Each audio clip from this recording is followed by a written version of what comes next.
Vamos então iniciar o nosso estudo do livro A Gênese. Nós estamos agora no novo capítulo, capítulo 12, Gênese Mosaica. Nós vamos então abordar hoje o primeiro item, a partir do primeiro item, os 6 dias. Kardec, ao tratar desse tema, lembrando que a gente conversou anteriormente da Gênese espiritual, falando sobre as diversas situações que envolvem esse tema, desde a desencarnação, a reencarnação, a evolução, migração, imigração,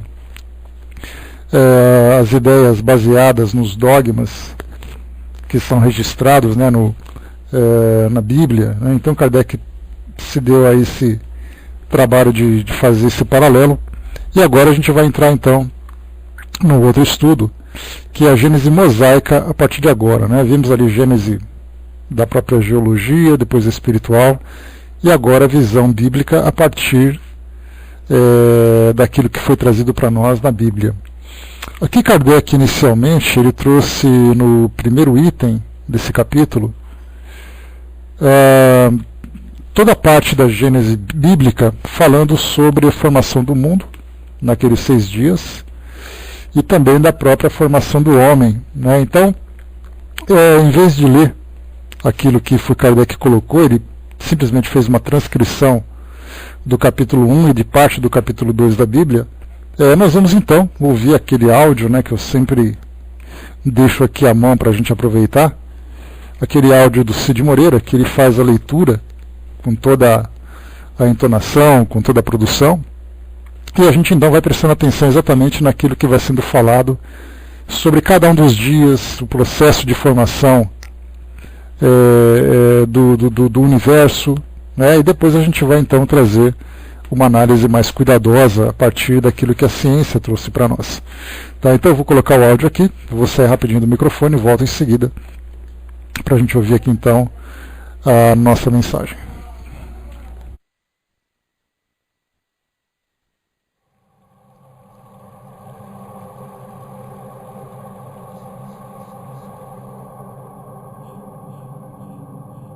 A origem de tudo. No princípio, Deus criou o céu e a terra. Porém, na terra não havia forma nem vida. Uma grande escuridão cobria o mar.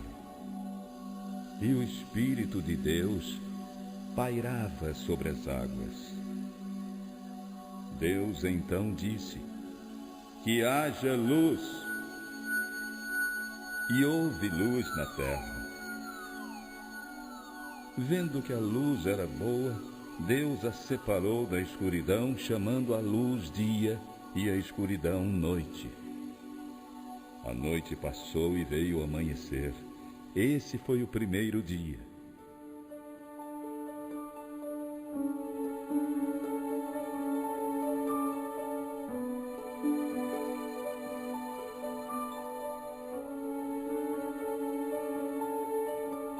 Deus também disse: faça-se um firmamento no meio das águas para separá-las em 2 partes.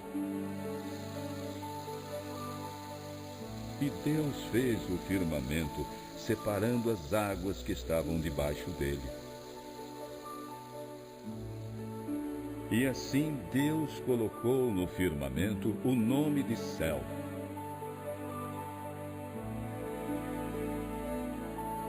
A noite passou e veio o amanhecer. Esse foi o segundo dia.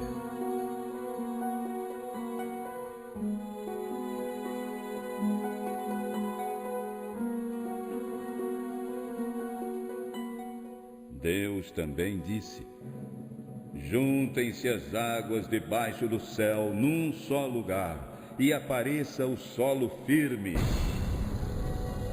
Ao solo Deus chamou terra, enquanto que para o ajuntamento das águas deu o nome de mar. Ele viu que era bom. Deus disse: produz a terra vegetação, plantas para darem sementes e árvores que deem frutas. Assim foi feito.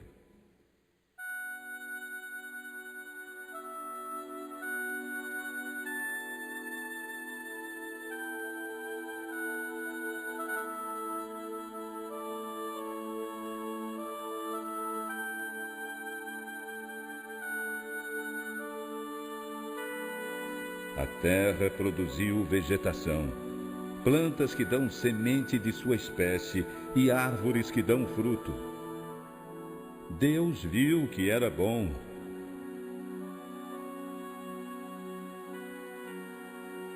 Passou a noite e veio o amanhecer. Esse foi o terceiro dia.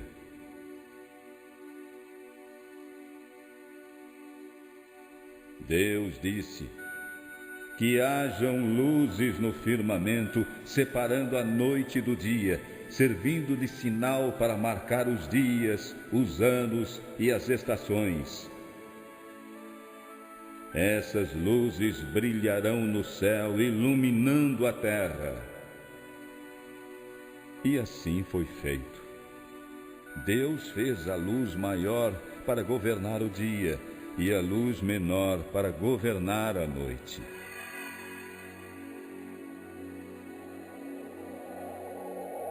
E fez também as estrelas.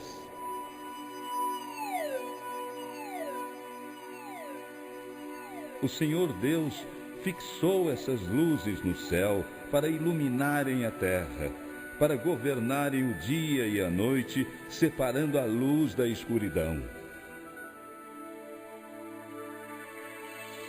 E Deus viu que isso era bom. Deus disse: que o mar fique cheio de seres vivos e que na terra possa haver seres que voam.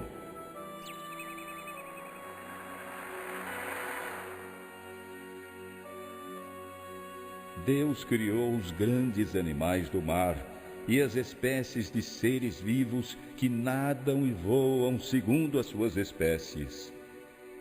Deus viu que era bom. Ele abençoou todos os seres vivos com estas palavras: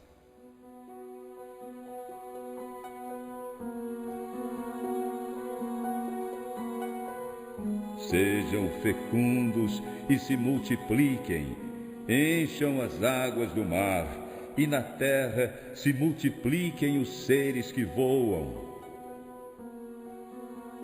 A noite passou, veio o amanhecer. Esse foi o quinto dia. Deus disse: que a terra produza todo tipo de animais, domésticos, selvagens e os que se arrastam pelo chão, conforme a espécie de cada um. E Deus fez os animais selvagens, domésticos e répteis, de acordo com a espécie de cada um. Ele viu que era bom.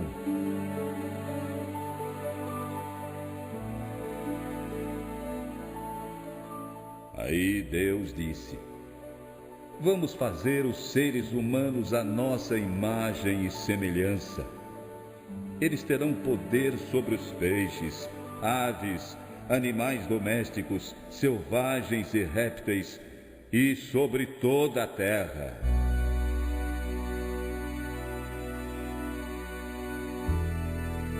E Deus disse: para que tenham alimento, eu dou as plantas que produzem sementes e as árvores que dão frutas. Contudo, para os animais selvagens, para as aves e répteis, dou capim e verduras como alimento. Deus viu que tudo o que havia feito era muito bom.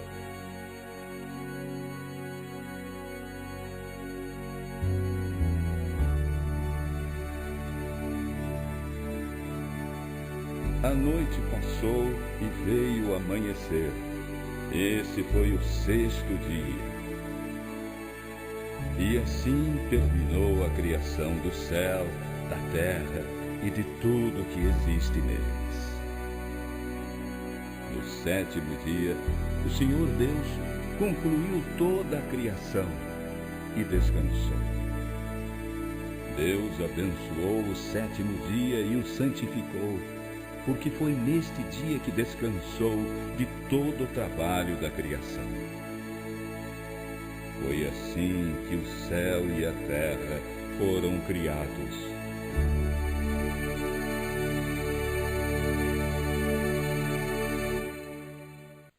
A formação do homem e da mulher.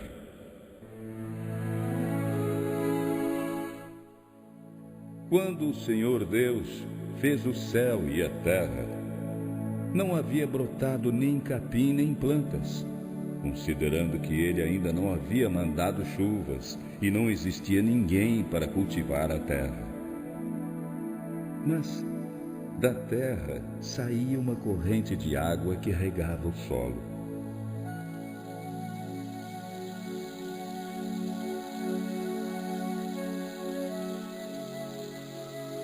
Então, do pó da terra, o Senhor Deus formou o homem. Ele soprou no seu nariz o fôlego de vida, e o homem passou a ser alma vivente.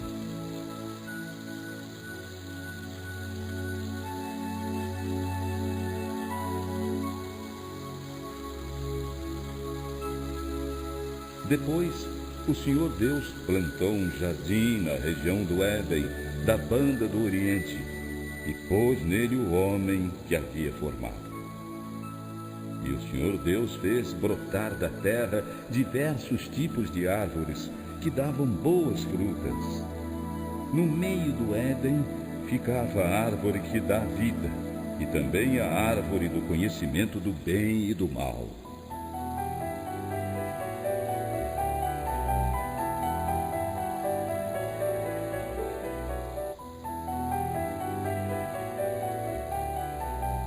No Éden nascia um rio que irrigava o jardim e dali se dividia, formando 4 braços. O primeiro chama-se Pissom. Este rio banha o país de Havilá, onde se encontra o ouro, um ouro muito puro. Lá também se encontra o bidélio e a pedra de ônix.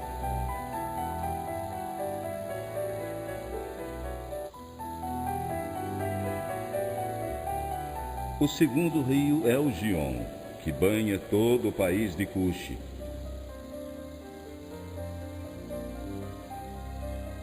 O terceiro é o Tigre. Ele corre ao oriente da Síria. O quarto rio é o Eufrates. Então o Senhor Deus colocou o homem para cultivar e guardar o jardim do Éden. O Senhor deu ordem para o homem, dizendo: pode comer as frutas de qualquer árvore do jardim, menos da árvore que dá o conhecimento do bem e do mal.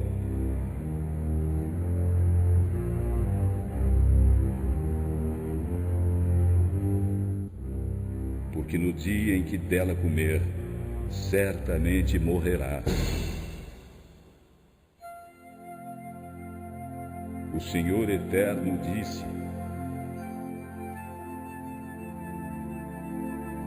não é bom que o homem viva sozinho. Vou fazer para ele alguém que o ajude, como se fosse a sua outra metade. Havendo, pois, o Senhor Deus da terra formado os animais do campo e as aves do céu, ele os trouxe para ver qual nome o homem daria para cada espécie. E todo ser vivo conservaria o nome que fosse dado pelo homem. Mas para o homem não havia uma ajudadora que fosse como a sua outra metade. Então o Senhor Deus fez cair um sono profundo sobre o homem.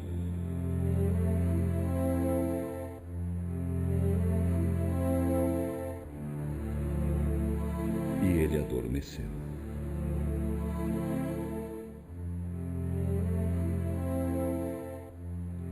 Enquanto dormia, tirou-lhe uma das costelas e fechou o lugar com carne.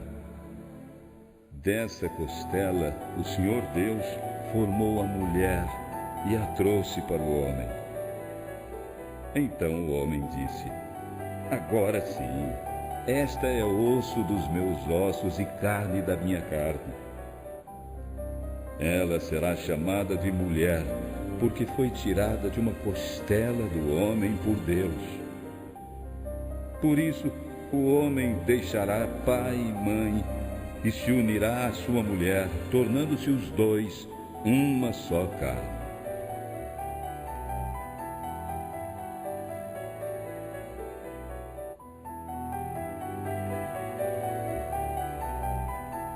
Tanto o homem quanto a mulher estavam nus, porém não sentiram vergonha.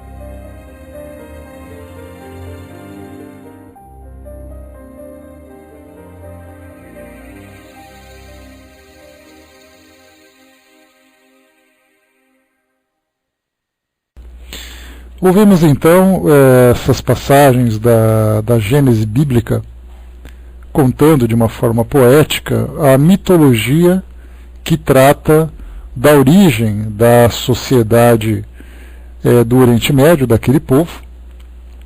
E é uma mensagem cheia de simbolismos, é importante a gente lembrar sempre disso, né? E como a gente sempre comenta também, é fundamental que nós tiremos um pouco daquela nossa visão preconceituosa de rejeitar uma ideia pelo fato dela fazer parte de um corpo religioso com o qual nós não concordamos, né? Então, antes de nós dizermos isso é uma historinha sem fundamento, é uma história cheia de contradições, é uma história que não aceita nenhum tipo de... não sobreviveria a nenhum tipo de debate científico, então não é o caso.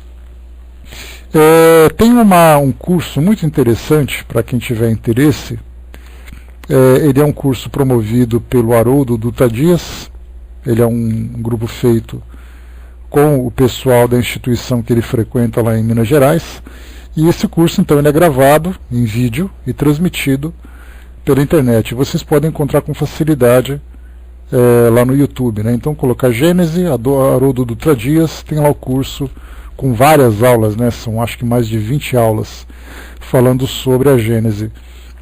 Então não é uma análise detalhada sobre cada uma das passagens, mas é uma visão geral para entender exatamente o que se passa, né, qual é a mensagem que se quer transmitir a partir desse livro. E eu coloco como sendo uma das aulas mais importantes, talvez a primeira ou a segundo áudio, tem 1 hora e pouquinho mais ou menos cada áudio, é quando o Haroldo ele se preocupa muito em falar sobre as tradições daquela região do Oriente Médio, a forma como as histórias eram transmitidas oralmente para um público que tinha um conhecimento restrito à sua realidade, não havia uma ciência que pudesse aprofundar mais o seu conhecimento, não se poderia ir além daquilo que viviam, né? Então nós tínhamos pescadores, nós tínhamos pastores, tínhamos agricultores, então eram essas pessoas que procuravam, através de suas tradições,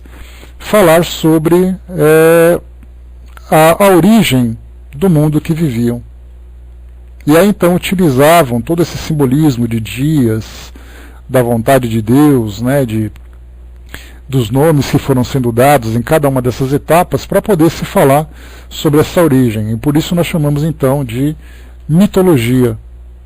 Depois, com o passar do tempo, a ciência veio então ocupando o seu espaço e também trazendo a sua forma mais racional de nós entendermos o mundo. Então não devemos desprezar uma história como essa pelo fato da ciência dizer o contrário daquilo que está sendo passado, mas de nós valorizarmos que nós estamos falando de uma época que data de aproximadamente 3.000, 4.000 anos. Então podemos imaginar viver num local em que aquela realidade muito difícil estimulava também as pessoas a buscarem uma informação, um conhecimento sobre a origem daquilo que viviam. Então o fato de serem um grupo de pessoas limitadas intelectualmente, não tirava delas o direito de sonhar. E esse sonho vinha exatamente tratando da origem, do começo do mundo que viviam e das suas próprias existências. E isso foi então sendo passado geração após geração, depois ele acabou sendo registrado e chegou isso até os nossos tempos, e nós devemos ter exatamente esse cuidado, essa sensibilidade de percebermos exatamente o que está sendo dito, para quem está sendo dito e quando isso está sendo dito. Então não pensarmos apenas nessa racionalidade fria da nossa parte, de tentarmos desprezar tudo aquilo que vem sendo construído através de todas essas gerações. Então o conhecimento científico que nós temos hoje, ele começou lá no passado e veio se desenvolvendo para chegar até aqui. Então não podemos hoje simplesmente desprezar a origem do nosso pensamento em detrimento do nosso conhecimento atual, dizendo, não, hoje é só o que importa, vamos esquecer aquilo que o passado trouxe. Isso seria para nós um desprezo cultural muito grande. E como nós somos aprendizes da nossa própria história, devemos valorizar, mas entendendo o seu significado. Entendendo exatamente qual é a mensagem que vem sendo dita naquele momento. Que foi dita naquele momento. Muito bem, então aqui nós temos agora no nosso livro A Gênese, a partir do item número 2, o primeiro item foi só sobre essas passagens da Gênese bíblica. Agora então vamos para o item número 2. Kardec diz assim para nós: após as explicações contidas nos capítulos precedentes sobre a origem e a constituição do universo, segundo os dados fornecidos pela ciência para a parte material e pelo espiritismo para a parte espiritual, seria útil estabelecer um paralelo de tudo isso com o próprio texto da Gênese de Moisés, a fim de que cada um possa fazer uma comparação e julgar com conhecimento de causa. Nós vimos então a partir do capítulo número 7 da Gênese, sobre a formação do nosso planeta, sobre a formação do universo, sobre as várias teorias e ideias que foram apresentadas para explicar exatamente o começo de tudo, né? Então, trouxe para vocês aqui vídeos, trouxe para vocês textos que mostravam para nós de que forma que a ciência hoje faz a sua interpretação sobre a origem de tudo. E essa semana mesmo eu fiz uma publicação lá na nossa fanpage do Espiritismo.net, dizendo que há um grupo de cientistas europeus já não concordavam com a origem do nosso universo através do Big Bang. Eles diziam então no texto que o universo poderia ter existido, existe e continuará existindo desde todo sempre, baseado em conceitos da física quântica, desse universo de energias e tudo mais, né? Então nós vemos que muitas vezes desprezamos a Gênese do passado para tratar exclusivamente da ciência atual, e vem um artigo da própria ciência atual desconsiderando aquilo que tinha sido dito recentemente, através de todos os cálculos, de todas as observações. Então vemos que existe uma linha que traz para nós, né, uma linha evolutiva do pensamento humano, do pensamento científico e da própria humanidade também, que vem se sucedendo através desse processo de evolução. Mas então Kardec lembra para nós aqui nesse item número 2 que nós já estudamos bastante sobre isso, do capítulo 7, 8, até o capítulo 9 e até o capítulo 10, onde nós temos ali sobre a origem do homem, falamos sobre os fósseis, né, dos hominídeos do passado, dos homens do passado também. Falamos sobre a idade geológica do nosso planeta, né, através do estudo daquela tabela, né, que nós vamos fazer uma breve recapitulação aqui também. Então, nós temos que até fazer uma comparação, mas uma comparação muito cuidadosa, para não dizermos simplesmente que uma coisa substitui a outra. Kardec mesmo ele traz para nós aqui nesse item 2, dizendo que cada dia que foi registrado na origem do universo, aqueles 6 dias e Deus descansando no 7º, havia no presente, pelo menos no seu presente, né, lá no século XIX, também 6 eras, 6 fases que explicariam esses 6 dias. Só que, na verdade, a nossa ciência hoje tem uma classificação muito mais técnica do que preocupada em justificar aquilo que a Bíblia apresenta, né? Então nós vamos a ela. Eu estou aqui um resuminho, só para poder explicar para nós as 5 grandes fases evolutivas do nosso planeta, e que poderíamos até fazer essa comparação, mas com cuidado de não simplesmente substituir uma pela outra, mas substituir uma ideia pela outra, e não as datas, o tempo, as marcações que foram apresentadas. Diz aqui então Kardec: algumas explicações suplementares serão suficientes para fazer compreender os trechos que necessitam de esclarecimentos essenciais. Entre a Gênese de Moisés e a doutrina científica, há certamente uma notável concordância sobre alguns pontos, mas seria um erro acreditar que bastaria substituir os 6 dias de 24 horas da criação por 6 períodos indeterminados para encontrar uma analogia completa. Um erro não menor seria acreditar que, salvo o sentido alegórico de algumas palavras, a Gênese e a ciência caminham passo a passo, e não são senão paráfrase uma da outra. Aqui tem uma rodapé rapidinho, para a gente poder ver. Paráfrase é o desenvolvimento do texto de um livro ou de um documento, conservando-se as ideias originais. Explicação desenvolvida, aqui do dicionário Aurélio da língua portuguesa. Então a paráfrase nada mais é do que trazermos uma ideia semelhante escrita de forma diferente, sendo que na verdade nós temos uma interpretação da ciência de um modo diferente. Diz aqui para nós, observemos inicialmente, como já foi dito lá no capítulo 7, item 14, que o número de 6 períodos geológicos é arbitrário, uma vez que existem mais de 25 formações bem caracterizadas. Este número determina apenas grandes fases gerais.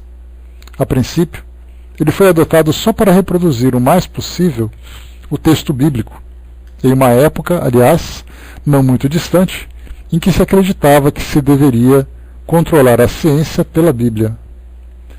Essa é a razão porque os autores da maior parte das teorias cosmogônicas, com o objetivo de facilitar a sua aceitação, se esforçaram em se colocar de acordo com o texto sagrado. Quando a ciência se apoiou no método experimental, sentiu-se mais forte e se emancipou. Hoje a Bíblia é a Bíblia que se controla pela ciência. Mais um comentário de rodapé. Aqui o item número 176 diz assim para nós: corroborando o raciocínio do codificador, acrescentamos que a escala do tempo geológico, utilizada nos dias de hoje, estabelece apenas 4 grandes eras. Para maiores detalhes, veja-se no capítulo 7, item 14, na nota de rodapé número 91.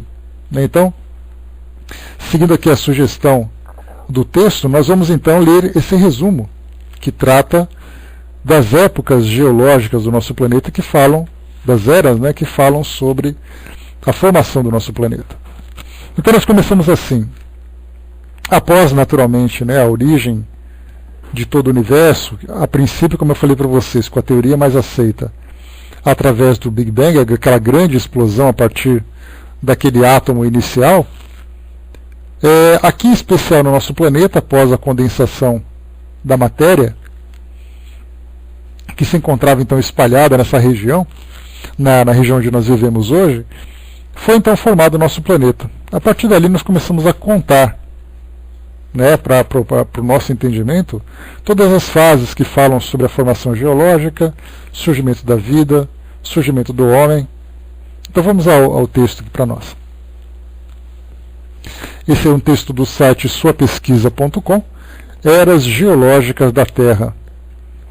Quais são a formação do planeta Terra? É a era arqueozoica, proteuzoica, Paleozoica, Mesozoica e Cenozoica, que são eras que contam a história do nosso planeta. Eras geológicas. A era Arqueozoica, período de 3,8 bilhões a 2,5 bilhões de anos atrás. No começo dessa era, o planeta Terra era até 3 vezes mais quente do que hoje. Começam a aparecer as primeiras células, organismos unicelulares, a Terra é constantemente atingida por meteoros e milhares de vulcões estavam em atividade. Depois a era Proterozoica, período de 2,5 bilhões a 540 milhões de anos atrás. Por volta de 2 bilhões de anos atrás, começa a se formar a camada de ozônio, gerando uma camada protetora contra os raios solares. Este fato favoreceu o surgimento de formas de vida mais complexas. Nesse caso, os organismos multicelulares. Ocorre o acúmulo de oxigênio na litosfera. Depois vem a era Paleozoica. Aqui nós caracterizamos principalmente por causa dos dinossauros. Período de 540 milhões de anos a 250 milhões de anos. Começam a surgir nos mares os primeiros animais vertebrados. São peixes bem primitivos. Por volta de 350 milhões de anos atrás, os peixes começam, durante um longo processo, a sair da água. Começou dessa forma surgirem os primeiros animais anfíbios. Depois nós temos os trilobitas, foram os animais típicos dessa era. Nesta era, os continentes estavam juntos, formando a Pangeia. No final dessa fase, começam a surgir as diversas espécies de répteis que deram origem aos dinossauros. E milhares de espécies de insetos surgem nessa era.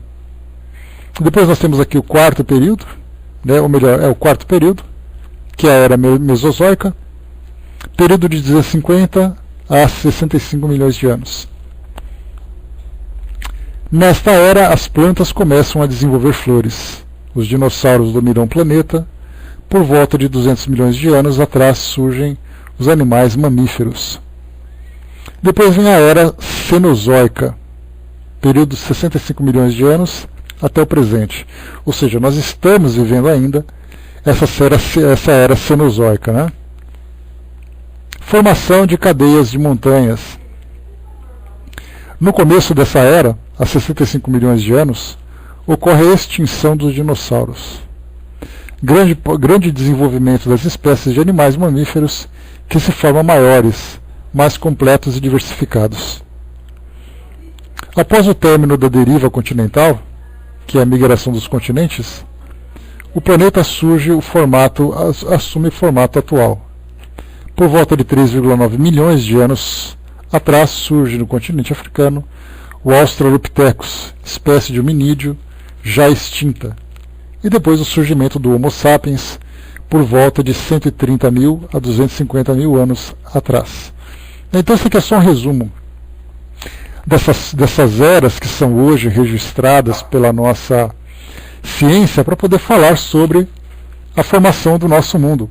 E um detalhe interessante é que a gente lembra que muitas vezes a ciência apresenta para nós esses resultados sendo estimulada por ideias que são contrárias ao pensamento racional, como acontece, por exemplo, com as histórias contadas pela mitologia hebraica. Então, eles dizem que Deus criou o homem em 6 dias, e eis que a ciência, então, para manter a sua palavra, traz para nós novos conceitos. Então a gente vê que mesmo com ideias que a princípio não são interessantes ou concordantes, elas acabam tendo uma contribuição do passado para estimular exatamente a evolução. E aí, então os homens faziam comparação. Uma ideia traz uma fantasia, e há a necessidade de buscar uma ideia nova. E assim então começaram a surgir os vários ramos da ciência, né, principalmente aqueles estimulados por essas teorias bíblicas. Muito bem. Aqui Kardec traz um quadro, né? Ele diz assim no item número 5. Deixa eu ver aqui, número 5. Tá, depois do parágrafo do 177 ainda. Também não se ocupa, aqui ele diz assim, né? Por outro lado, a geologia, tomando ponto de partida apenas a formação dos terrenos graníticos, não abrange no número de seus períodos o estado primitivo da Terra. Deixa eu ver aqui só uma coisinha para ver se eu já li esse trecho de cima. Já. Também não se ocupa mais com o Sol, a Lua e as estrelas, nem com o conjunto do universo, assuntos que pertencem à astronomia. Para entrar no quadro da Gênese, convém, porém, acrescentar um primeiro período, abrangendo todos esses períodos e ao qual se poderia chamar período astronômico. Poderia, observem que Kardec coloca, né? Poderia se chamar, tomaríamos com tal esclarecimento. Então ele continua ainda caminhando pelo campo do estudo especulativo e não do estudo objetivo científico. Então ele traz para nós uma ideia, resultado da sua observação, e a partir dessa ideia então ele desenvolve o seu raciocínio. Ele diz assim: além disso, o universo diluviano não é considerado por todos os geólogos como sendo um período distinto, mas como um fato transitório e passageiro, que não alterou sensivelmente o clima do planeta, nem marcou uma nova fase das espécies vegetais e animais. Uma vez que, com poucas exceções, as mesmas espécies são encontradas antes e após o dilúvio, podemos assim, sem menosprezar a verdade, não levar em conta esse período. Então Kardec já começa, através da sua interpretação, a ser mais seletivo sobre as informações que são mais racionais daquelas que não são. Aqui no item, na observação 178 desse trecho que a gente leu agora, sobre o desprezo dessa verdade trazida pelo dilúvio, Kardec traz uma outra comparação. Aliás, nem o Kardec, não é nem Kardec, né? São os redatores que trazem. Eles dizem assim: a escala do tempo geológico moderna já não reconhece mais o chamado período diluviano. Para maiores detalhes, veja-se no capítulo 7, item 14, a nota de rodapé 91. Então aqui foi o que eu li para vocês agora há pouco. Não é do livro Gênese, né, que ele está sugerindo aqui, mas é um artigo publicado por um profissional dessa área da ciência que vai falar sobre, então, essas diversas eras da formação do nosso planeta. E ele continua aqui, então, dizendo: além disso, o período diluviano não é considerado por todos os geólogos como sendo um período distinto, mas como um fato transitório e passageiro, que não alterou sensivelmente o clima do planeta, nem marcou uma nova fase nas espécies vegetais e animais, mas uma vez que, com poucas exceções, as mesmas espécies são encontradas antes e após o dilúvio, podemos assim, sem querer menosprezar a verdade, não levar em conta esse período. Item número 178 de rodapé, ele diz assim: só um instantinho.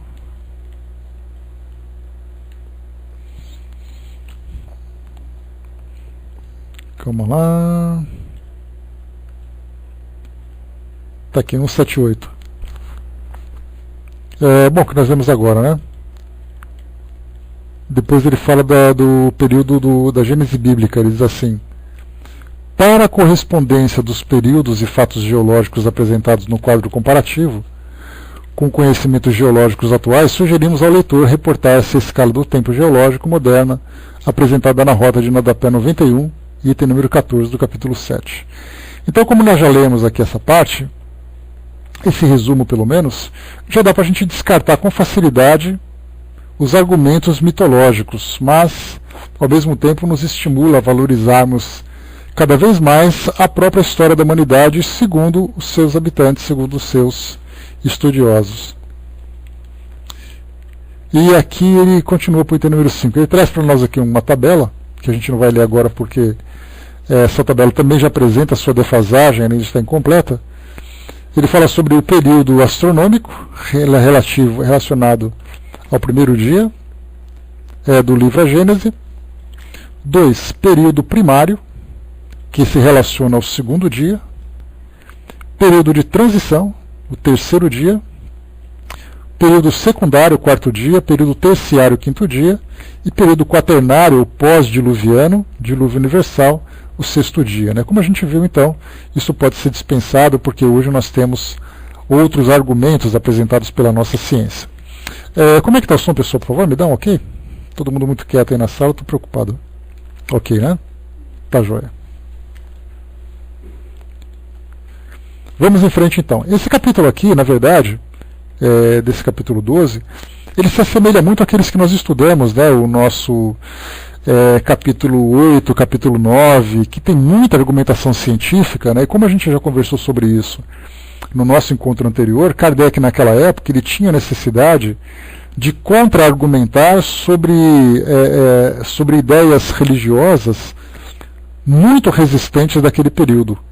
Então, até então, no século XIX, é um período pós-Inquisição, é um período em que nós temos a Igreja Católica e as igrejas protestantes muito influentes na Europa, a ciência brigando para conquistar o seu espaço, e aí então houve uma ruptura significativa entre ciência e religião, que depois acabou sendo costurado, para aproximar de novo essas duas ideias.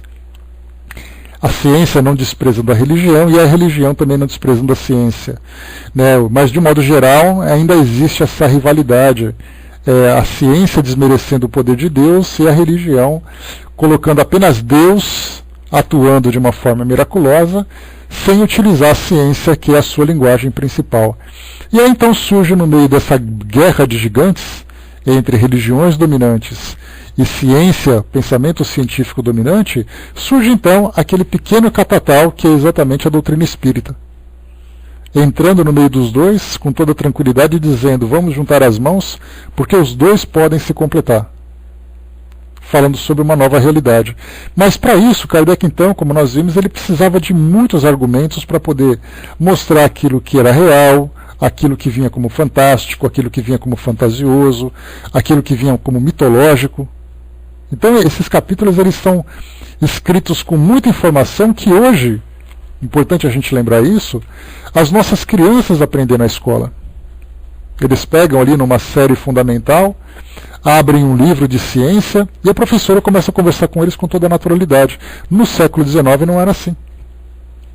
As escolas não tinham essa capacidade tão fácil. A gente pode lembrar, de uma forma muito clara, o que aconteceu com Charles Darwin quando ele trouxe para nós a ideia, a sua teoria da evolução das espécies, em que ele se atreveu a enfrentar o pensamento religioso da época, dizendo que o homem era uma possível descendência dos primatas. Sendo que até então se falava apenas do homem como sendo uma criação de um poder religioso supremo. Então a ciência daquela época, as escolas daquela época, que tinham uma estrutura muito diferente da atual, não eram escolas públicas, nem todas as pessoas tinham acesso. Basta a gente lembrar um pouquinho só da história de Kardec, que a gente vai lembrar lá em Verdun, na Suíça, quando ele foi para aquele colégio interno, ficou durante muito tempo para lá, depois voltou, aí ele dava aulas particulares em sua casa, ele dava aula de anatomia, de astronomia, de matemática. Então, quer dizer, os alunos que queriam aprender alguma coisa tinham que pagar para alguém ensinar particularmente, ou tendo recursos, ia para uma escola particular, que geralmente ficava em países diferentes da Europa. Então ensinava idiomas. Hoje não, hoje é muito diferente. Então olha só o caminho que o nosso conhecimento percorreu desde o século XIX até chegar aqui no século XXI. O Zé colocou, acho que o cientista ateu, ao sofrer o ataque de cólica de rins, deve chamar, Deus me ajude, Sempre tem aquela história. Mas é o que a gente já conversou, Ô Zé, quando você fala do ateísmo, a questão que nós temos que colocar sempre não é naquilo que você acredita ou deixa de acreditar. A pergunta é, por que você passou a acreditar naquilo ou deixar de acreditar naquilo? E aí nós veremos na origem dessa crença no materialismo sempre um desagravo, ou melhor, sempre um enfrentamento de um pensamento religioso que acaba se interferindo na vida das pessoas. Então você poderia naturalmente expandir a sua visão, a sua mente, para tentar entender exatamente forças que são desconhecidas, que atuam na formação do nosso planeta e tudo mais. Mas quando você começa a perguntar, ele vai dizer assim, olha, eu me lembro que um padre falou tal coisa, eu me lembro que a religião perseguiu não sei quem. Então, na verdade, o ateísmo dele é uma afronta à religião. Mas no fundo, no caso, por exemplo, de uma dificuldade que ele enfrenta, no caso de uma perda especial de um ente querido, quando o sensibiliza muito, ele começa a levantar esses questionamentos. Eu gostaria que meus entes continuassem vivos. Um ateu não vai dizer assim, meu filho morreu, desapareceu, eu vou esquecer ele para sempre. Existe aquela esperança, né? Poxa, será que poderia ser diferente? Será que existe alguma coisa diferente daquilo que está sendo falado? Então, na verdade, esse ateísmo que a gente coloca, ele é muito mais para confrontar um pensamento religioso dominante do que uma convicção. Tanto é assim que se você conversar com um ateu e ele começar a apresentar os argumentos dele, a primeira coisa que ele vai dizer é porque na Bíblia fala tal coisa e a Bíblia está errada, porque fulano fala tal coisa. Então o argumento de ateu dele se sustenta em cima do argumento religioso. Vocês se lembram quando eu comentei com vocês sobre o Dr. Drauzio Varela, que ele lançou um vídeo na internet se declarando como ateu? A primeira coisa que ele colocou foi assim, eu não posso acreditar que Jesus morreu e foi para o céu. Percebe que o conhecimento dele está baseado numa contra-argumentação de alguma ideia religiosa. Então, todos discutindo quem é dono da verdade, mas na verdade estão brigando entre si, sem se preocuparem com uma verdade que vai além disso tudo. Então, tudo vai acontecendo por causa dessas circunstâncias. Mas muito bem, voltando para cá então, aquilo que a gente comentava no início. Como eu falei para vocês, então, esses períodos todos que foram apresentados eram períodos que os cientistas traziam para tentar entender a origem do mundo. Tanto que nessa tabela com base científica nós temos um período pós-diluviano. O dilúvio é um fato mitológico da Bíblia. E a ciência, então, usa seu argumento baseado no fato mitológico bíblico. E hoje, quando nós pegamos a nossa ciência tradicional, não se fala mais sobre questões bíblicas. Tudo é estudado geologicamente, biologicamente, quimicamente, fisicamente, astronomicamente. Mas naquela época a ciência, começando a se desenvolver de uma forma acadêmica mais estruturada, ainda era influenciada por ideias bíblicas. Kardec mesmo, utilizando raça adâmica, como nós vimos no nosso encontro anterior, escrito aqui na própria livro A Gênese, essa ideia da raça adâmica é uma ideia baseada no pensamento bíblico. Não é um pensamento independente, ele veio se desenvolvendo. E aí, então, mesmo sabendo que essa expressão que nós utilizamos, raça adâmica, fala de uma nova geração, é uma nova geração inspirada naquilo que a Bíblia trouxe. É muito difícil para nós simplesmente nos desvincularmos daquilo que vem durante tanto tempo se difundindo nas nossas tradições, na nossa própria educação.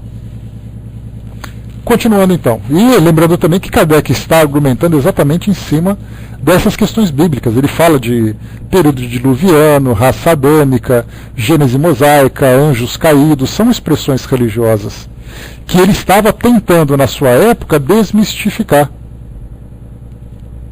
Ou desmitificar, ou seja, deixar de ser mito, para transformar isso para nós agora num pensamento racional. Então, por isso que eu comentei com vocês, muitos capítulos desses iniciais da Gênese que nós estudamos, trazem essas tantas e tantas argumentações, porque para a época Kardec precisava explicar o seu pensamento. Hoje não. Hoje você abre qualquer livro e você encontra essas explicações muito claras, muito fáceis, tantos e tantos documentários, National Geographic, Discovery Channel, The History Channel e tantos outros canais de documentário, que trazem para nós ali, fora aqueles que não passam na televisão, que ficam simplesmente vendidos, que trazem explicações básicas de biologia, de astronomia, da formação do planeta. Enquanto que naquela época Kardec tinha que tirar leite de pedra para poder falar para as pessoas que aquilo que elas acreditavam era parte de um mito, não era uma realidade, mas que precisava ser bem interpretado. Continuando então para nós, item número 6. Um fato que ressalta desse quadro comparativo, que escolhi para vocês agora aqui, é que a obra de cada um dos 6 dias não corresponde de uma maneira rigorosa, como muitos supõem, a cada um dos 6 períodos geológicos.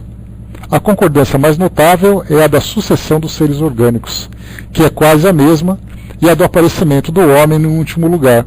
Ora, isso é um fato importante. Então Kardec realmente ele traz para nós essa colocação falando exatamente sobre a evolução das espécies. Desde os primeiros seres unicelulares, que passaram a ser pluricelulares, depois vieram ali toda aquela escala que nós estudamos, né, da classificação taxonômica, né, começando com moneras, protistas, fungos, depois nós temos as plantas, depois temos os animais nas suas diversas, né, nos seus filos, né, lembrando sempre, né, reino, filo, classe, ordem, família, gênero, espécie. Então, cada uma dessas classificações foram aparecendo com o passar do tempo. Mas mesmo apesar delas serem mais detalhadas na atualidade, elas continuam seguindo esse mesmo raciocínio que veio da Bíblia. Primeiro veio o céu e a terra, ou seja, primeiro veio a formação geológica. Depois vieram as plantas, depois vieram os animais, depois veio o homem, exatamente seguindo esse mesmo processo de desenvolvimento da vida no nosso planeta, só que de uma forma muito mais complexa do que simplesmente aquele pensamento mitológico. A gente lembra que a vida surgiu no nosso planeta há milhões de anos, o homem surgiu no nosso planeta há aproximadamente 200 mil anos, Homo sapiens sapiens nós falamos, né? Que é exatamente aqui o nosso gênero atual, e a nossa espécie também atual, Homo sapiens sapiens, mas antes disso, nós tínhamos há 1 milhão de anos, há 3 milhões de anos, hominídeos que estavam nessa fase de transição, de formação.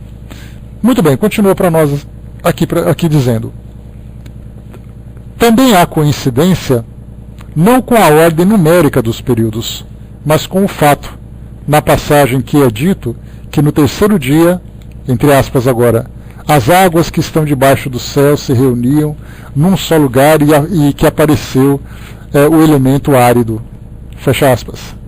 É a expressão do que ocorreu no período terciário, quando os levantamentos da crosta sólida cobriram os continentes e expulsaram as águas que formaram os mares.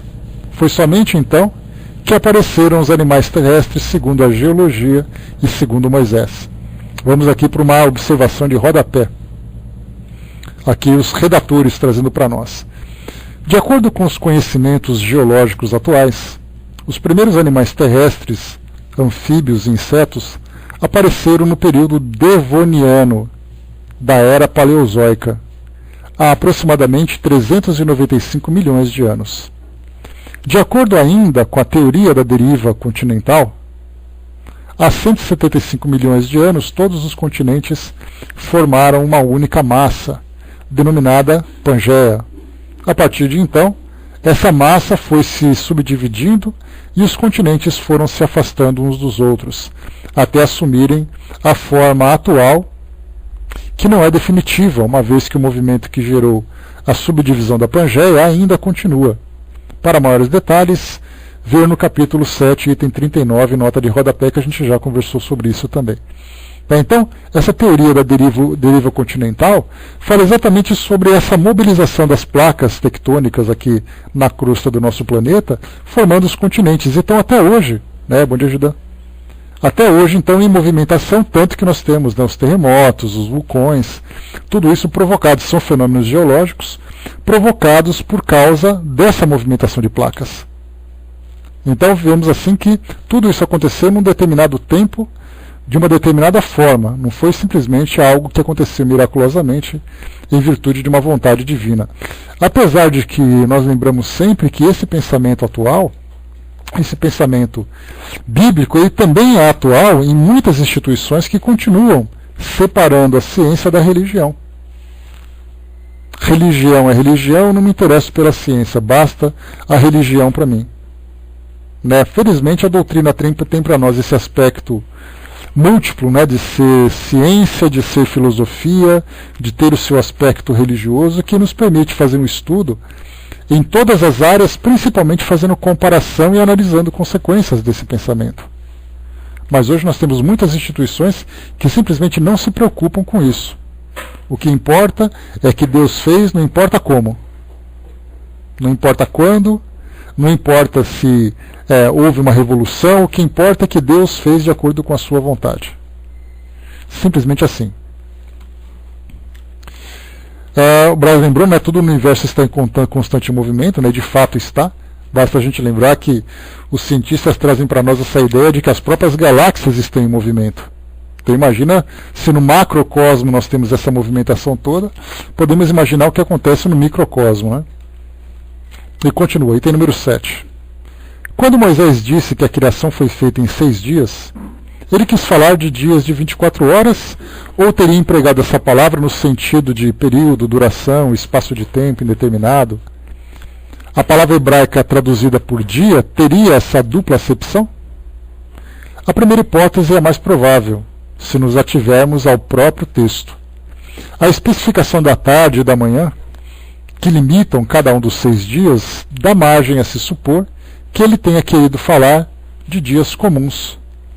Não se pode mesmo conceber qualquer dúvida a respeito quando ele diz no versículo 5: deu à luz o nome de dia e às trevas o nome de noite, e à tarde e de manhã se fez o primeiro dia. Isso, evidentemente, só pode se aplicar ao dia de 24 horas, dividido pela luz e pelas trevas. O sentido é ainda mais preciso quando ele diz no versículo 17, falando do sol e da lua e das estrelas. Diz assim na Bíblia: ele os colocou no firmamento do céu para luzirem sobre a terra, para presidirem ao dia e à noite, e para separarem a luz das trevas. E da tarde e da manhã se fez o 4º dia. Continua Kardec. Aliás, tudo na criação era miraculoso. E uma vez que se entra pela senda dos milagres, pode-se perfeitamente crer que a Terra foi feita em 6 vezes 24 horas, sobretudo quando se ignoram as primeiras leis naturais. Todos os povos civilizados partilharam dessa crença até o momento em que a geologia chegou, documentos na mão, demonstrando a sua impossibilidade.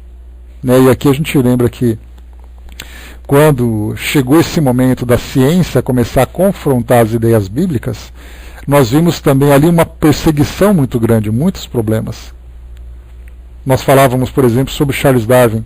Ele foi excomungado pela Igreja Anglicana pelo fato de ter dito que o homem era uma descendência do macaco e não simplesmente uma criação divina. Ele foi excomungado daquela religião. Para ele isso é importante.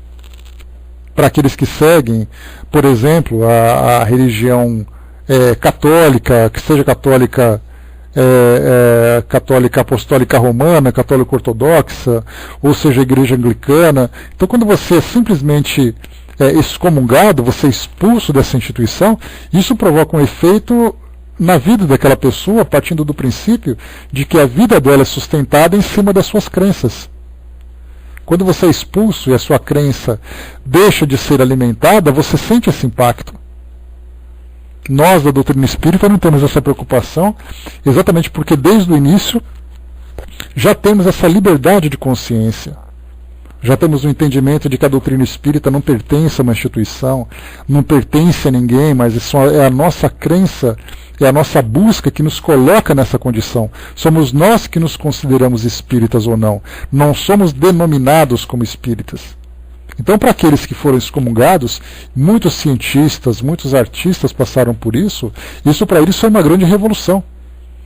Pessoas cometiam suicídio pelo fato de terem sido excomungadas. Porque para elas a vida simplesmente não tinha mais sentido. E nós, mais uma vez, importante a gente sempre lembrar, nós não podemos desvalorizar o efeito que essas crenças produziam na vida das pessoas do passado, lembrando que nós mesmos éramos essas pessoas. Que nós batizávamos os nossos filhos, nós éramos batizados para que nós não fôssemos para o inferno, o nosso casamento tinha que ser abençoado, a extrema unção era dada para que a nossa alma fosse para o céu. Quantas e quantas encarnações nós vivemos em cima dessas crenças? Então é muito fácil para nós hoje olhar para trás e simplesmente desprezar aquilo que nós mesmos vivemos anteriormente. Lembrando que hoje, né, nós somos o passado em forma de presente. Então, sempre lembrando, né, que essas colocações elas sempre foram feitas baseadas na crença daquele momento. E continua, item número 8.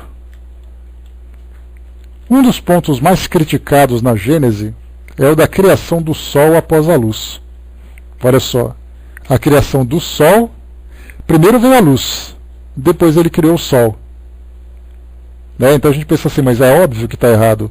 Sim, mas não podemos desconsiderar que essa era uma ideia tradicional de um povo que vivia sem conhecimento científico. Então eles sempre viram o Sol.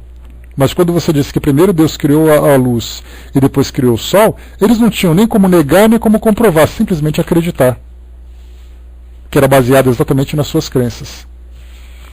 E continua Kardec. Tentaram explicá-lo com a ajuda dos próprios dados fornecidos pela geologia, dizendo que a atmosfera terrestre, nos primórdios da sua formação, estando carregada de vapores densos e opacos, não permitia que se visse o Sol, que, por consequência, não existia para a Terra.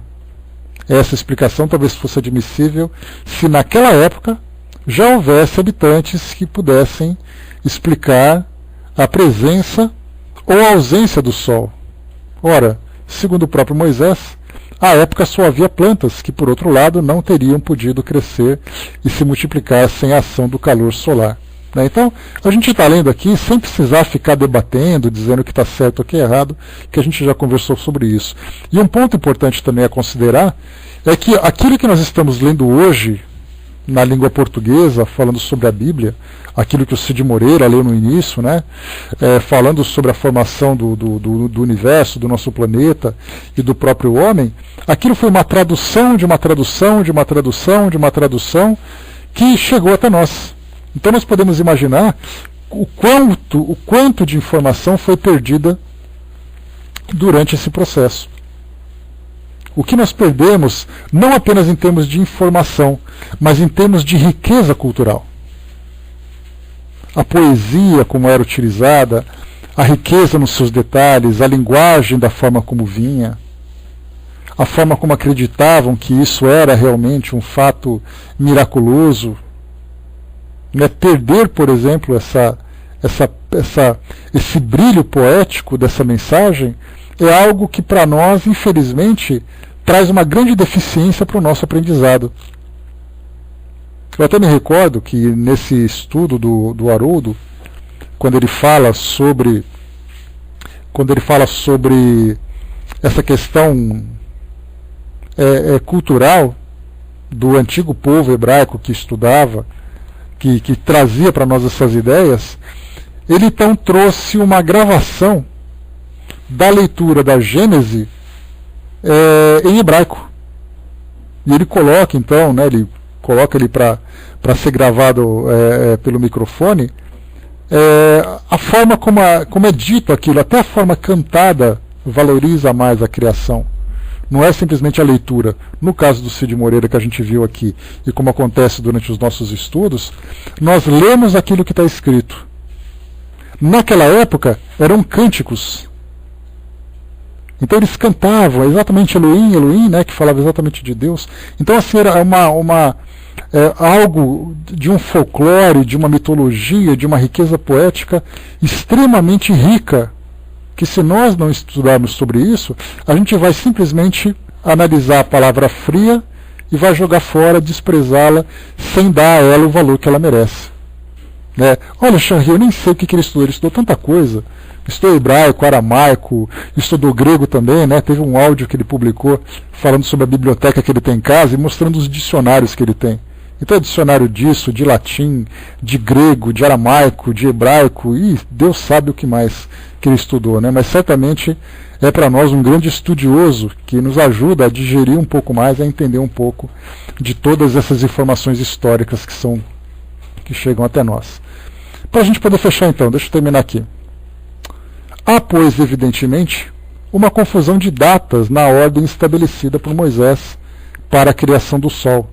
Mas, involuntariamente ou não, ele não errou, dizendo que a luz havia precedido o Sol. O Sol não é o princípio da luz universal, mas uma concentração do elemento luminoso em um ponto, ou, dito de outra forma, do fluido que, em determinadas circunstâncias, adquire as propriedades luminosas.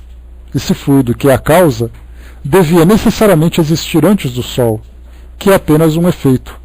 O Sol é causa para a luz que ele irradia, mas é efeito em relação à luz que ele recebeu.